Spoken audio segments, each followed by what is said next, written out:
Je répondais à l'empereur. Les gens raisonnables parmi l'immigration savaient bien que le peu d'idées généreuses et libérales à leur égard ne venaient que de vous. Ils ne se dissimulaient pas que tout votre entourage le détruit. Ils savaient que toute idée de noblesse leur était odieuse. Ils vous tenaient en grand compte de ne pas penser ainsi. Leur amour propre les croirait. Vous trouvez même parfois quelque consolation à se dire que vous étiez de leur chasse. Alors, l'empereur m'a demandé ce que nous disions donc dans l'émigration de sa naissance et de sa personne. J'ai répondu qu'il nous avait apparu pour la première fois à la tête de l'armée d'Italie. Aucun de nous ne savait ce qui précédait. Il nous était tout à fait inconnu. Nous ne pouvions jamais prononcer son nom de Bonaparte. Cela l'a beaucoup fait rire. La conversation alors l'a conduit à dire qu'il s'était souvent arrêté et avait réfléchi maintes fois sur le concours singulier des circonstances secondaires qui avaient amené sa prodigieuse carrière première.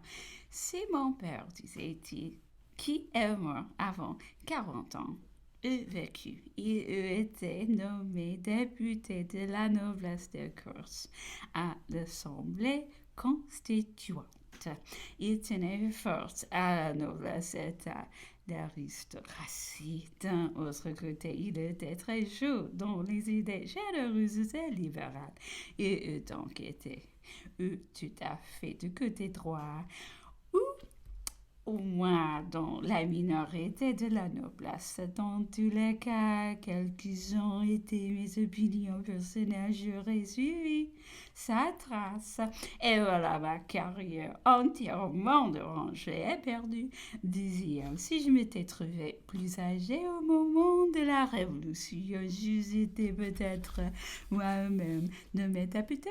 Ardent et chaud, j'eusse marqué infaillible quelques opinions que je suivi, mais dans tous les cas, je me serais fermé la hutte militaire. Et alors que voilà ma carrière perdue. Troisième, si même ma famille eût été plus grande nous, si nous eussions été plus riches, plus en évidence, ma qualité de noble, même en suivant la route de la révolution, me frappait de nullité et de proscription. Jamais je n'eusse obtenu la confiance, jamais je n'eusse commandé une armée. Et si je l'eusse commandé, je n'eusse jamais osé tout ce que j'ai fait, supposant même tous mes succès. Je n'aurais pu suivre le penchant de mes idées libérales à l'égard des prêtres et des nobles. Et je ne fus jamais parvenu à la tête du gouvernement quatrième. Il ne va jusqu'au grand nombre de mes frères et de mes sœurs que ne m'y était grandement utile en multipliant mes rapports et mes moyens d'influence. Cinquième, la circonstance de mon mariage avec Madame Bonet m'a mis au point de compte avec toute une partie qu'il m'était nécessaire pour concourir à mon système de fusion. Un des principes les plus grands de mon administration et que la caractérisa spécialement sont ma femme. Je n'aurais jamais pu avoir avec ce parti aucun rapport naturel. Sixième, il n'y a pas jusqu'à mon origine étrangère contre laquelle on essaie d'écrier en France que ne m'était bien précieuse. Elle me fait regarder comme un compatriote fortu des Italiens. Elle a grandement facilité mes succès en Italie. Ces succès ouf a obtenu en fait rechercher partout et partout.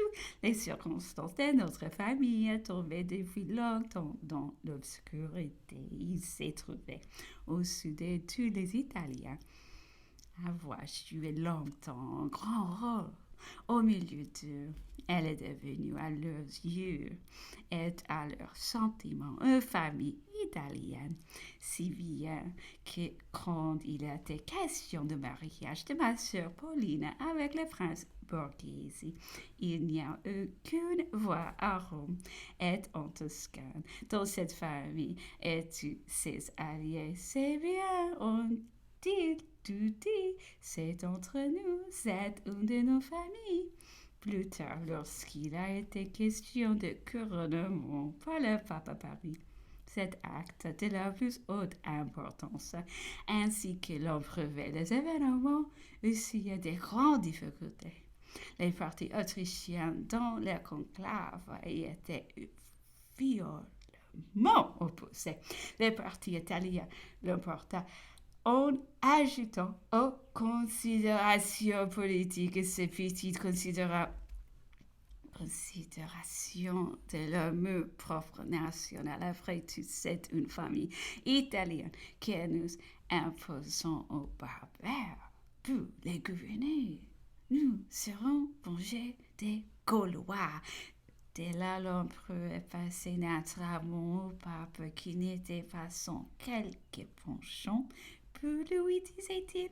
Le pape ne lui imputait pas d'avoir ordonné sa translation en France. Il s'était indigné de le lire dans certains ouvrages que l'empereur s'était porté à des excès sur sa personne. Il avait reçu à Fontainebleau tous les traitements qu'il avait désirés. Aussi revenu à Rome, il était bien loin de lui conserver du fiel. Quand il avait appris le retour de l'île d'Elbe en France, il avait dit à Lucien, d'un air qui marquait sa confiance et sa partialité, et svacato et arrivato. Il est débarqué, il est arrivé. Il lui avait ajouté plus tard, vous allez à Paris, c'est bien, faites ma paix avec lui. Je suis à Rome, il n'aura jamais aucun désagrément de moi. Aussi est-il bien sûr, disait l'empereur, que Rome sera un asile naturel et très favorable pour ma famille. On y croira qu'elle est chez elle. Enfin, terminait-il en riant. Il n'est pas même jusqu'au nom de Napoléon peu connu, poétique, redondant, qu'il ne soit venu ajouter quelques petites choses à la grande circonstance.